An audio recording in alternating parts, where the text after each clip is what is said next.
It always seems too soon until it's too late. And this is the conversation we need to have today. Sandra, I am so excited to actually continue the conversation about the conversations to have after a parent's been diagnosed with Alzheimer's. So, this is part two of a three-part series for folks, right? And in part one, we actually talked about the Death Cafe. So, if you haven't caught that, you definitely want to check that one out. And we actually talked also about the importance of timing, when to Mhm. have these conversations. And hopefully, if you've already seen that, you know why it's so important to have the conversation, right? So you've gotten that in your head. The next question is, how do I start? Right. So, Sandra, can you get us going with where do I start?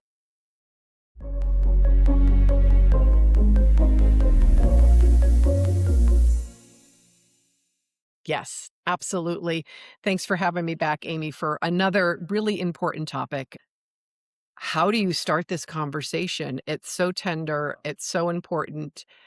It could be in a crisis. It could be you've walked out of the doctor's office and you now have this diagnosis. Maybe, maybe it's you right now who's really healthy and you don't have a diagnosis. So it's a little bit easier to have this conversation. But I want you all to practice for yourselves of what this conversation would be like. And so one of the things that we use, or I use as a end of life coach as well as a doula, and in our death cafes, is this Your Conversation Guide. It's a starter guide. We're going to include it in the show notes. It Hmm. comes from the Institute of Healthcare Improvement, and it is called just that, the Conversation Project. Because it is a tender conversation, I don't recommend you doing it on Thanksgiving, as my friend did with her family. They will veto you. You cannot hold dessert over their heads. But you can do this with family members. You can do this with friends. At the Death Cafe, we did it as a popcorn. So if people weren't comfortable speaking up, what I mean by popcorn is we had a big whiteboard up on the wall. We asked the question, and people called out how they would answer that question. Hmm. So the first question that we ask is, what does a good day look like for you? And that's important because it's going to help drive how you answer some of the other questions and as well as the documents that we're going to talk about in part three. So, what does that look like for you? Hopefully, it's not a full day at work. Is it about spending time with family and friends? What are your favorite activities? What do you need to enjoy a good life through the end of your life? And that's likely going to change as you go through life because as we age, some things will change for us.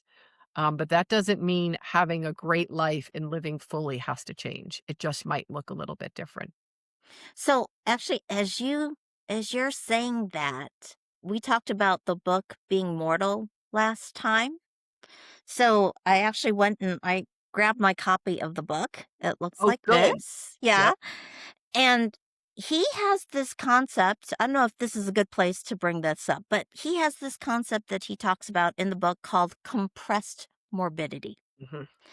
And I think that 100% of the people listening would want compressed morbidity. That basically is like that your lifespan and your health span, right? The quality of life stays where you want it to be Yep. and then you die. Like Right. it, right? It's you die doing what you love doing Yes. idea. Yes. So when you talk about what's a good day look like, Hmm. does that, I think that helps inform, right? Yes. It absolutely does. So, how you live your life every day now will impact how you get to live every day of your life as you come to the end of your life. It would be nice if all of us could stay as healthy as we are today. And then, as you said, that we would just not wake up one day. I'll just go to sleep and I won't wake up. The likelihood of that happening is very small. I think the statistics are somewhere around less than 10%.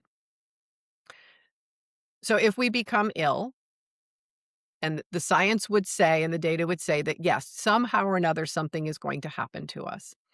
If you go into that at your peak health and wellness, meaning that you are taking care of your brain, you're paying attention to how you eat, you exercise, you have community, all of those things matter when you come out on the other side of whatever that incident is for you, whether it's something short term or something long term, you can maintain your health and what it is you love to do even longer.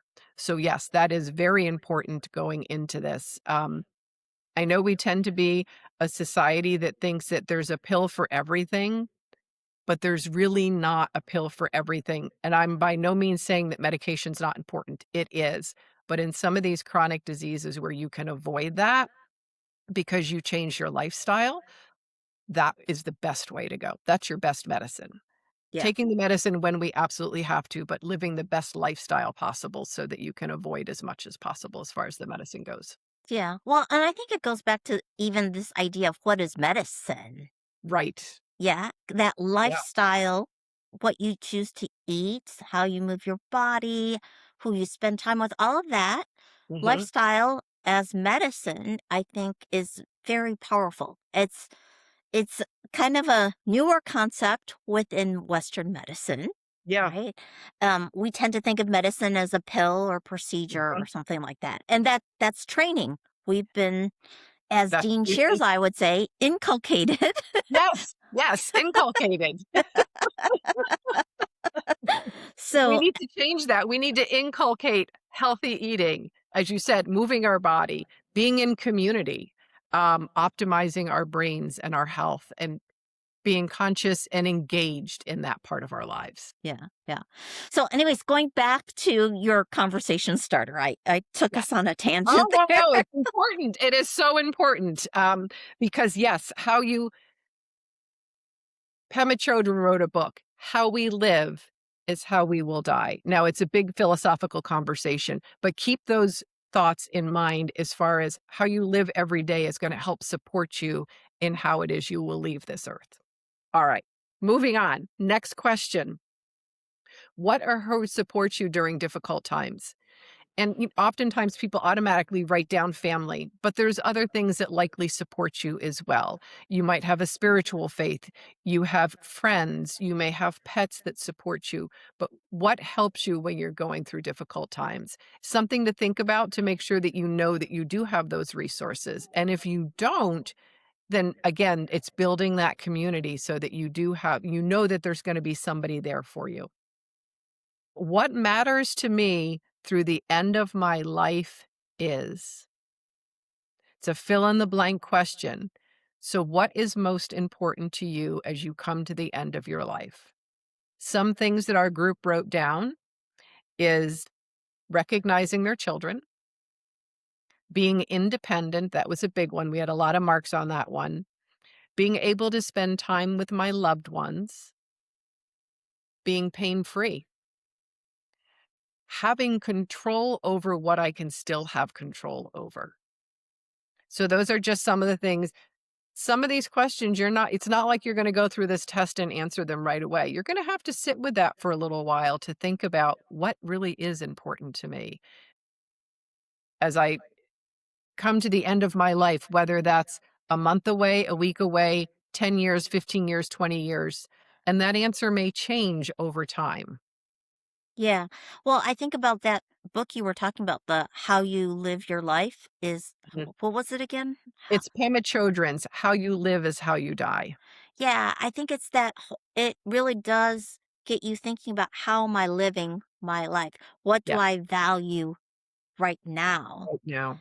Right? Because I think every day where you're living your life in alignment with what you really do value, and Yes. to know to know yourself well enough to understand what you truly value, not what someone else Yep. thinks is important. So Yep. a lot of times when I'm coaching folks, I Mhm. ask, what do you want? Not what Yep. someone else wants, not what your mom wanted for you.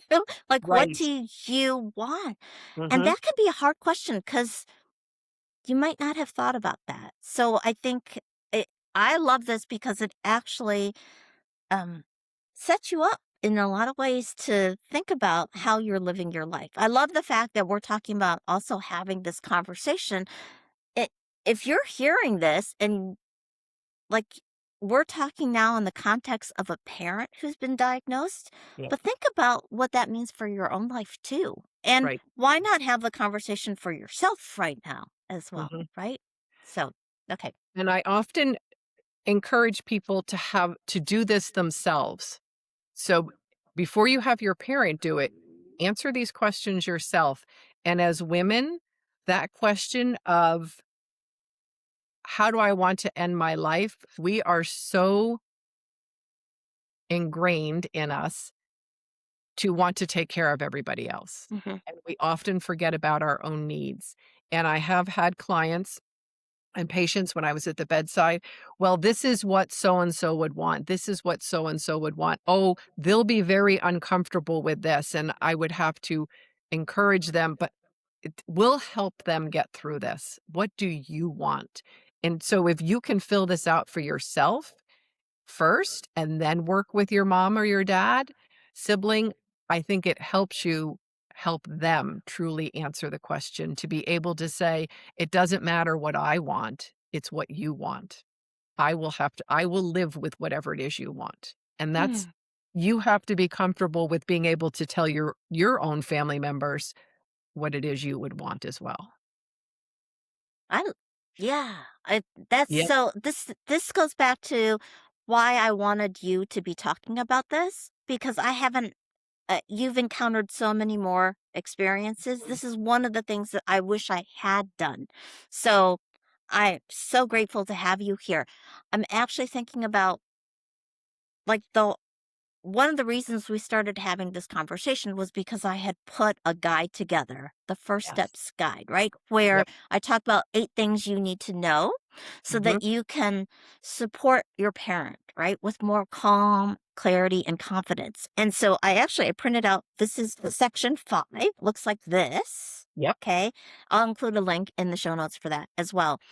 Um, and so as we're talking about this, one of the reasons it's so important when we talk about timing and doing things earlier is because your parent hopefully still has the capacity right now to Right. be able to be thoughtful and answer those questions. Mhm.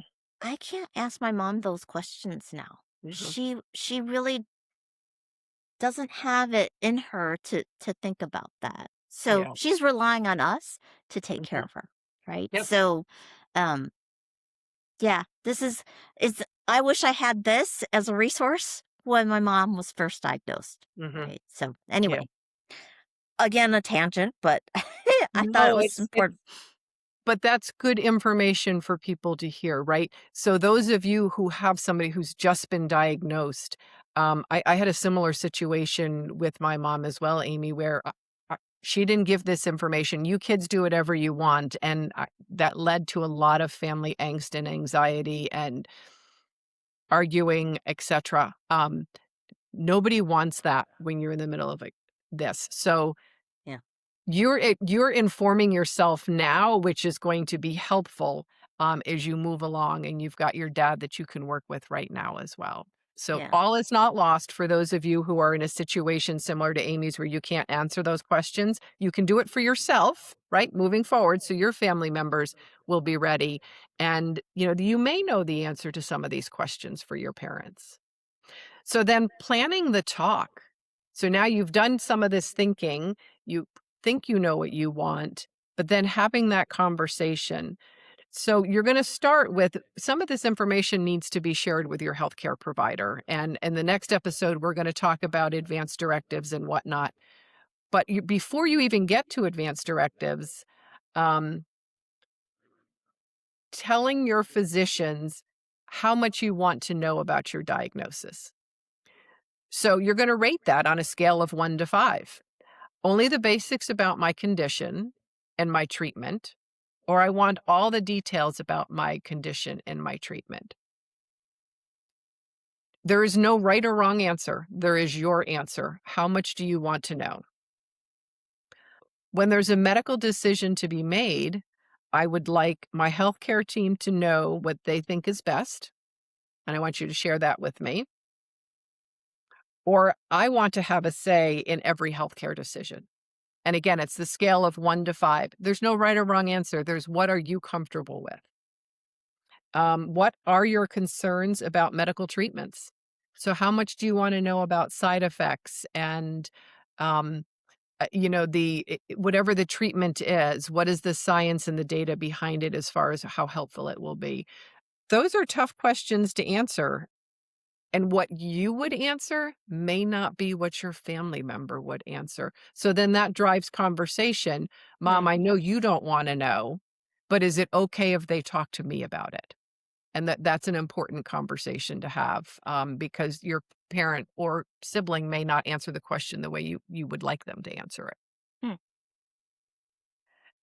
So there's a lot here about actually the family dynamic here, Yes. and in some respects, having more peace, if you will, as opposed to more strife. Mhm. It actually helps with uh, avoiding the conflict to begin with, in that sense. Yeah. Yes. Yeah. And that's the idea is you when you have these conversations ahead of time, you've talked them through, you've had the opportunity to suggest something different or ask something different, if you don't wanna do this, or maybe your parent wants to know everything and you don't. And you can say, "It's okay, mom. I'm alright if you know everything," or, "Dad, you know everything. I don't wanna know that much of it. My brother wants to know all that information. I don't." But again, it's all through conversation that you will figure out who's gonna be comfortable with what, Hmm. starting with you, the most important person, the patient. This form goes on, and it talks about things like, what are specific information would you want shared with certain trusted people? So how much are we gonna tell the rest of the family or our closest friends or your community, your exercise class or at church or temple or wherever it is, your mosque? Who can know what? What are you comfortable with people knowing? And if you don't want anybody to know, what do you want me to tell them? How do we respond to things as people start to notice that you may not be as well as you were a week, a month, 6 months ago? So then who needs to know about your healthcare? And you get to decide who needs to know that. And this becomes an important process because some people have challenges with some of their children, with their siblings. There are some that they want to know everything and others that they don't want to know as much. And you need to be thoughtful about what that's going to look like for you. So I encourage you to think long and hard about that, especially if there are family dynamics that could cause some problems. And again, these are your wishes. Where do you want to have this conversation? Again, I would not suggest Thanksgiving table at dessert.